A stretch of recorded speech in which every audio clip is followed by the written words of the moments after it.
Hi everyone, this is JD, your gadget review friend. We just started a series in photography called Real Talk, where we discuss about older camera gears, starting with Nikon D80. And one viewer asked to elaborate more about the camera, so we're continuing to build more photography videos on this channel. Our goal is to create similar bits and pieces of photography videos that is simple to follow, concise, and friendly.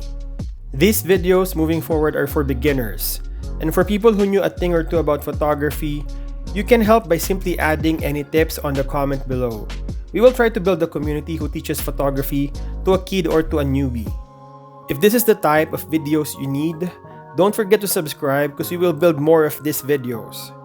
And today, we will teach you a step-by-step procedure how to shoot your first professional portrait shot using an older Nikon D80. And this can be done on any camera. We will make it more general for other camera brands. Hey, don't forget to subscribe, my friend. Let's go. First, let's start with the lens. For this walkthrough or tutorial, I will use the 50mm f1.8. Nifty 50 is one of the cheapest portrait lens, and if you're just starting with photography, this is a must-have. You can also use an 85mm or any lens longer than 50mm.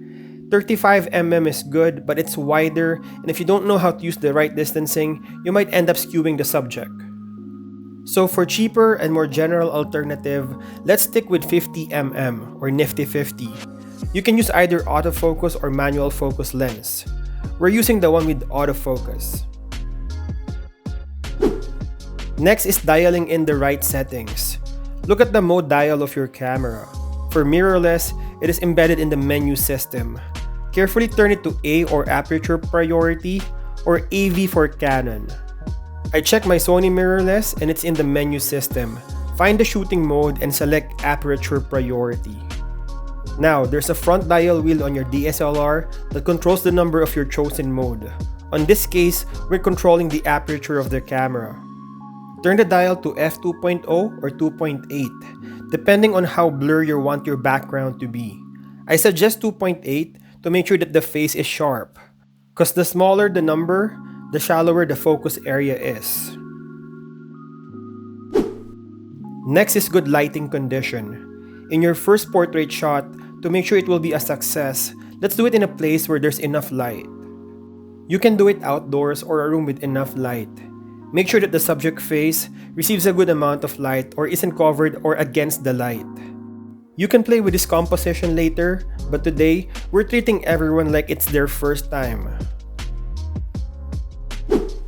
Next is your composition. There are gazillion ways to shoot your portrait shots, and you can incorporate foreground and background, lights for bokeh effect, and even mirrors and body of water for reflection. This is where creativity will build, and I will encourage you to think outside the box. Internet is also your friend, so check out some great photos online.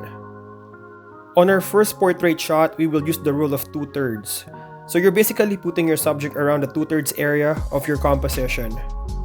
This is useful to show your subject and also gives the image enough area to show off the blurry background. Just a tip, if you can do this in an open area, the farther the background, the greater the blur. Next is focus.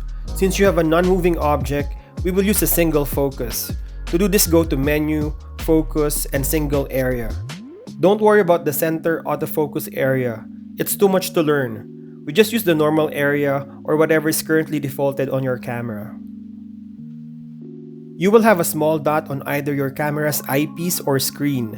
Every time you half press the camera shutter, the camera will focus on the area where your dot is. While holding or half pressing the shutter, recompose the scene and fully click the trigger.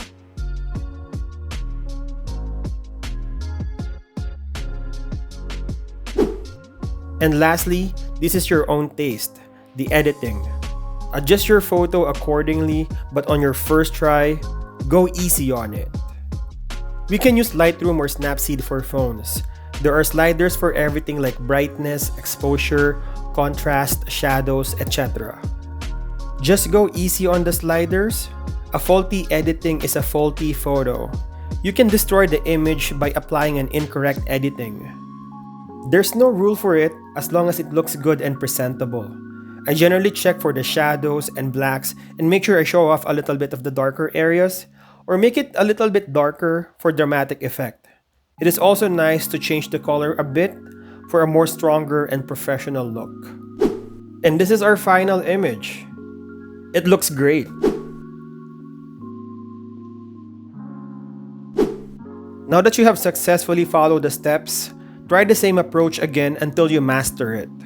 Then try to play around and find new settings and composition to it. Your creativity matters. If you enjoy this video, consider subscribing. We will create more photography tips and videos for you, as simple as possible, concise and friendly. Don't forget to drop your comment, like, and share. Thank you guys for watching, and I'll see you in the next one.